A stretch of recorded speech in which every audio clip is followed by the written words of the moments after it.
Hello YouTube, this is Morgan, Airspeed Prime here at my next Airspeed Reads Naruto video. This one's going to be for volume 67 of the manga, which is called An Opening. Really nice cover, once again, with this one, featuring of course Naruto, Minato, and Obito as the Ten Tails Jinchuriki on the front. Definitely one of the cooler ones, very fitting for kind of what this volume does primarily focus on, which is a lot of Naruto teaming up with his father. Like, I almost would have included the second Hokage as well on the cover, just because he's quite important to the fight as well. But I get why they'd only want to include Naruto and his father. But yeah, we cover 10 chapters here, 638 to 647. Ten Tails Jinchuriki Obito, Assault, Finally, You Two Are the Main Act, An Opening, Fist Bump, I Know, Two Powers, Divine Tree, and Regret. So, overall I'd say this is a, good volume. I wouldn't say it's one of the best ones in that I think the quality of chapters kind of goes a little bit up and down in this volume. Some of them are like really good where you get really important information, like the first mention of Kaguya Otsutsuki. Some of the fighting stuff is really good when it involves like Minato and the second Hokage, Tobirama, working together. But it is a lot of like Obito is kind of powering up, let's throw massive attacks at him, he kind of avoids all of them, and it's kind of just back and forth of just like Obito does something cool, then the hero does something cool. But that kind of is where we're at right now, that we're getting into the stage where the villains are doing stuff that is so powerful that only a few characters really have the ability to match up against them. But the result from last volume is of course that Obito is now the Ten Tails Jinchuriki, and is basically the equivalent of the new Sage of Six Paths. And the idea here is that it seemed like Madara was able to control him enough to force him to use the Rinne Rebirth technique on him, but instead Obito was able to kind of break through that and actually just perform the jutsu to make himself the Ten Tails Jinchuriki. And we just get explained through Hinata, having seen it all, that what he's done is basically he's sucked the entire Ten Tails up into himself, and that's what Obito is right now, a combination of himself and the Ten Tails. And just immediate display of power as he breaks through the Hokage's, 4 Crimson Ray formation, and the kind of immediately basically does huge damage to Tobirama and Hashirama, their kind of reanimations, though they can heal themselves immediately. And the idea for most of this is that kind of Madara more or less kind of steps in now and takes on Hashirama, taking him for the most part out of the fight against Ten Tails. As you sort of see what's going to happen here is that it's going to be the 4th Hokage, Minato, with obviously the reveal that he can use Kurama powers as well, with the 2nd Hokage, Tobirama, working with Naruto and Sasuke to fight the Ten Tails. And that's kind of what we get in these early stages here of just it's them kind of throwing a few attacks at him to kind of test out kind of what's actually possible here, and just them taking pretty heavy damage, it not quite working. Like Naruto has to bail his father and Sasuke out when they go in for an attack together, and they set up really early on this idea of Minato can't teleport anything that himself or his chakra isn't touching directly. And he kind of notes that Sasuke is really good, but also that Naruto at this point is really good. And I think that's another thing throughout this entire volume that is noted a lot. It's just characters noting how powerful Naruto is, even Sasuke noting, but like even a lot of the Hokages just noting the kind of sheer volume of kind of complex and detailed like techniques that he has. Sage mode comes in pretty heavily later on, and then just the control he has as a Jinchuriki, brought on by the fact that he's actually befriended the Jinchuriki rather than trying to like control it. Yeah, what we get here is just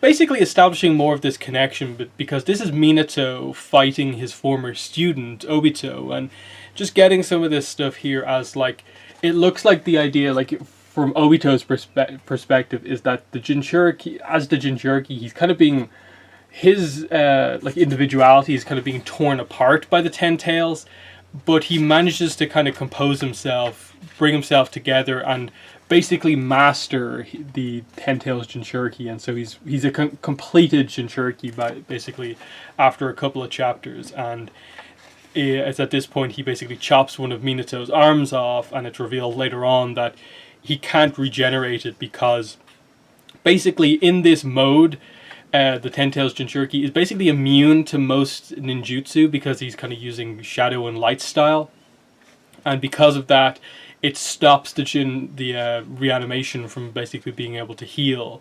So the reanimations now are even at risk in that they have to be careful because they only have one shot at this. So the way they combat this is that this is where the second Hokage like truly kind of properly comes into play. And they use the fact that Tobirama invented the Flying Raijin Jutsu. Minato is the one who kind of perfected it. So the two of them working together should be this amazing combination with teleportation. And he just kind of steps in and kind of teleports Minato to safety. As you know, we see the Madara Hashirama fight taking place in the distance. We see Shikamaru, who's kind of taken over control of the rest of the allied shinobi forces at this point, just, you know, telling them that, like, right now we don't have the power to participate in the big battle right now, but just be ready, don't take your eyes off the battlefield. The second there is an opening, we have to step in and help. And, you know, it's just this idea of, like, they're all watching this battle take place, but they're ready to, you know, jump in, even though they're not at that level. So, yeah, we get a couple of interesting things. You know, Sasuke jumping in, trying to attack Obito, and I think this is where the reveal that he's kind of immune to, like, most ninjutsu comes into play. But we do start to see the sheer speed and, like, intelligence of the second and fourth Hokages working together is just an amazing kind of combination, as we get, for me, one of the coolest kind of sequences that happens here. Naruto and Sasuke run at Obito using Rasen Shuriken and Inferno-style flame control. So they joined them together with the boosted power. And it's this huge, crazy, like, swirling, flaming Rasengan thing. They come straight at him from the front. Tobirama comes up behind Obito with teleportation because he's marked him before. And then what happens here is Minato actually steps in front of Naruto and Sasuke's attack. So it looks like they're about to hit him. And then Tobirama touches Obito's back. And what happens is that Minato and Tobirama switch places. So Minato is replaced by Tobirama pushing Obito into the attack. So he takes a huge hit with this massive attack from Naruto and Sasuke. And it's, you know, this nice page here where it's revealed by Sakura and Hinata that Sasuke and Naruto are actually laughing, that they're actually, you know, happy working together here. But this attack, you know, it's done some damage, but for the most part, it's something he's been able to break through, that it, you know, basically has had no effect. And this is where he reveals the whole, it's based on shadow and light styles that basically nullifies all ninjutsu. At this point, Naruto's tail beast power runs out, and Kurama needs to kind of stall for some time to kind of give him some power. And yeah, we're just basically Naruto switching up in that, okay, what can Naruto do when he doesn't have the tail beast mode? He also has Sage mode as well. So that's an important kind of power that kind of comes into play here, because you know, he basically steps it up.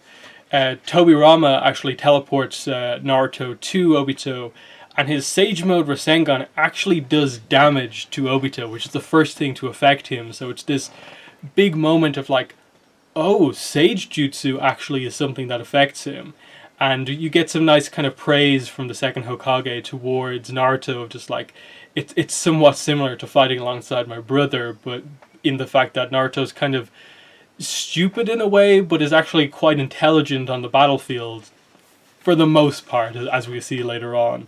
And even Minato is incredibly impressed by the fact that Naruto's used Sage Mode. And I think that Sage Mode is definitely one of the things for Naruto that I really like how they use it, in that Naruto doesn't overuse the technique, but every time he does use it, anyone around him notes how impressive it is that he has mastered Sage Jutsu, because it's not just a matter of like learning a technique, because it's basically this kind of thing where he's had to become a true sage.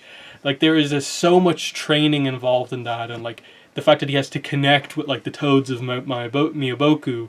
There's another aspect to it in that Jiraiya wasn't able to perfect this technique. Minato wasn't really able to perfect this technique.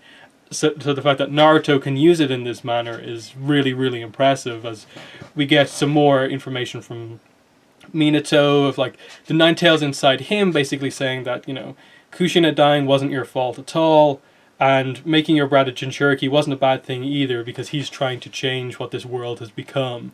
And we kind of progress from here as the fight continues of Obito basically creating an even more impressive barrier. This is kind of the big attack that he's going to do to take out most of the allied shinobi forces. He creates a 6 Crimson Ray formation barrier on his own around basically the entire allied forces jutsu, the whole army basically. And the question is, how do they get everyone out? Because they need to basically teleport everyone out or do something like that, but can they?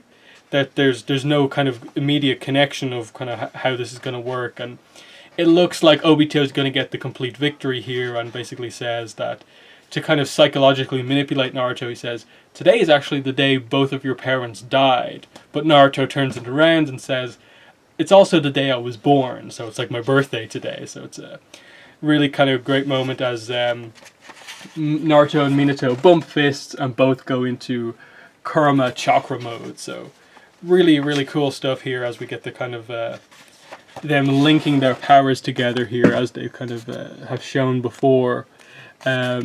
With the kind of key kind of interlocking here, showing their chakra linking together.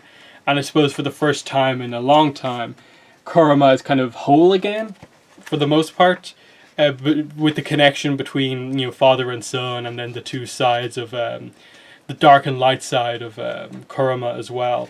And this, what it does is it brings back the chakra cloak over everyone in the allied shinobi forces.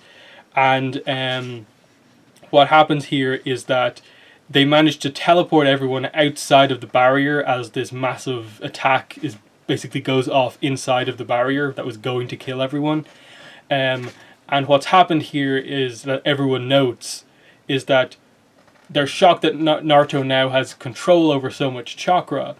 And the second Hokage again praises Naruto for this, basically saying he's using the principle of shadow doppelgangers, and that, when you connect properly with the shadow doppelgangers, you have control over the chakra in all of them, and he's just using that with Nine Tails kind of power here, and connecting Minato's chakra to the rest of everyone who has the chakra cloak has allowed Minato's jutsu, the flying Raijin jutsu, to work on everyone.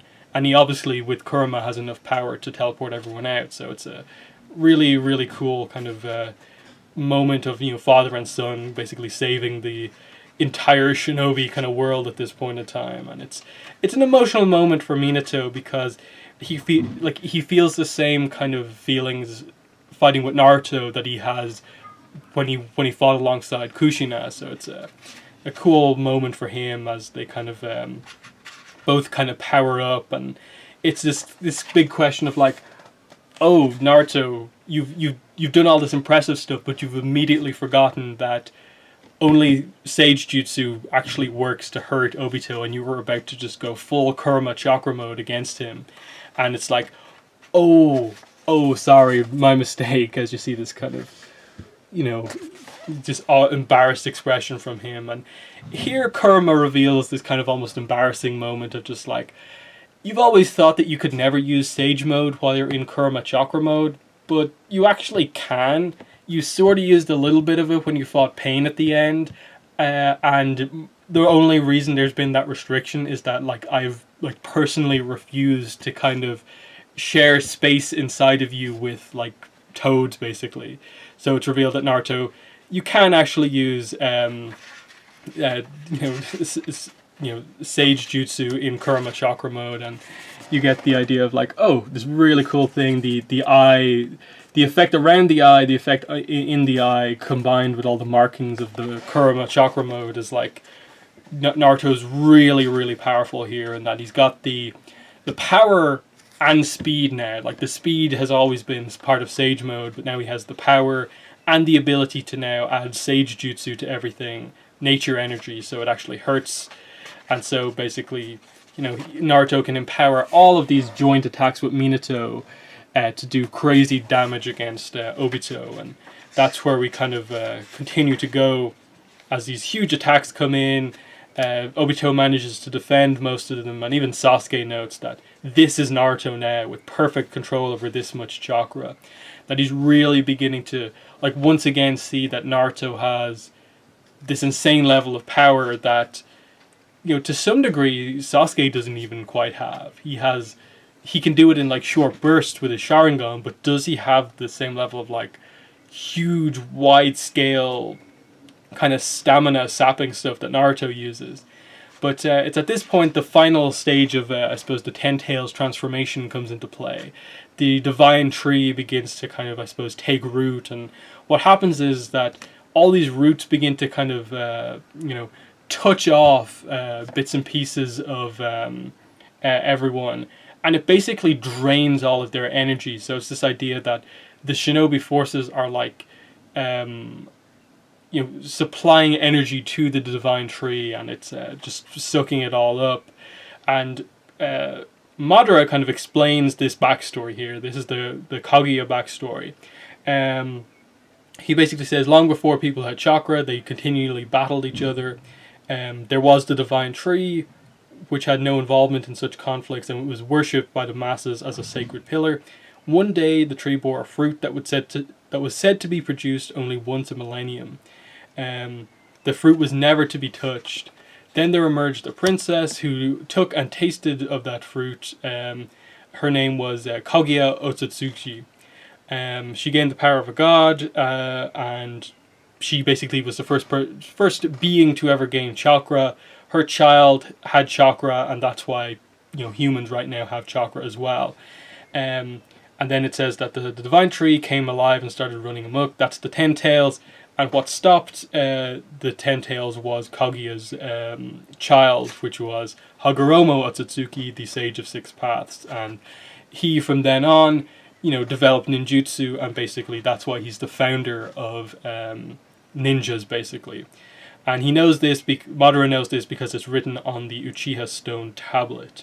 And he just kind of notes that war and like the idea of like why he himself wants to perform the jutsu of, you know, basically using the eye at the center of the flower that the divine tree kind of blossoms into, reflect that eye off the moon, and that's the infinite Tsukiyome, which is the basically the wide scale jutsu that will put everyone into the kind of you know, the dream world, and erase basically the true reality of the world as a way to, you know, basically give Madara a victory, in that he has done this to everyone and he'll have control over the dream world and so on.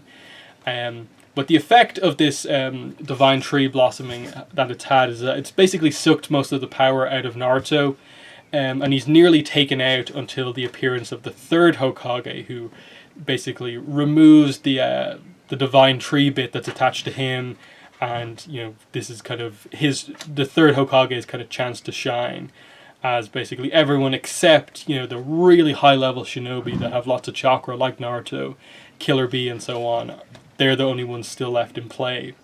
You know, a lot of the people around Naruto protected by the chakra cloak are still present, but a lot of shinobi have been taken out, killed basically by the divine tree.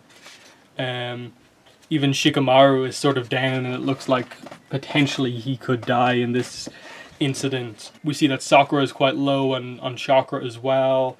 Naruto is kind of beginning to lose hope, in that it seems like he's putting everything into this and nothing is happening. And you know, this is where I suppose the first Hokage gets his chance to shine.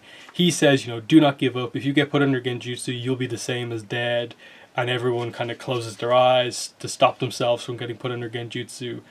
And then Orochimaru arrives, and yeah, there's a little bit of a conversation between the third Hokage and Orochimaru as they kind of just talk a little bit about the fact that Orochimaru is actually helping out now and so on. But they don't linger on it too much. It's just that he's arrived and he's going to be there to participate in the battle as well. And you know, we get the idea here that the reason that all of this is still progressing, even though Killer Bee and Naruto are still alive and still have their tail beasts, is because obviously a part of both the 8 and 9 tails are active, and the only real change that prompts is just that it's the amount of time that it takes for the eye of the divine tree to bloom. And he basically just says that the way it is right now, it's going to take 15 minutes for this tree to bloom. And Hashirama just gives a speech to the entire kind of shinobi forces. Does he? Yeah, he gets Ino to kind of to relay his message to everyone.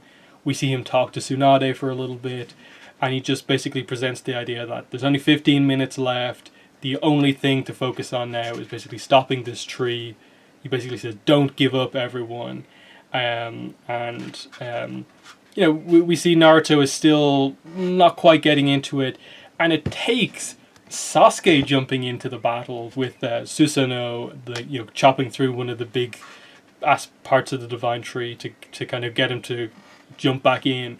Sasuke says, "You throwing in the towel, Naruto, because I'm not." And we end with this really nice moment of just the idea that because Naruto is connected to everyone and is in this kind of relatively emotional state, and that Ino is kind of connecting everyone together, his like memories and feelings are kind of being passed on to everyone.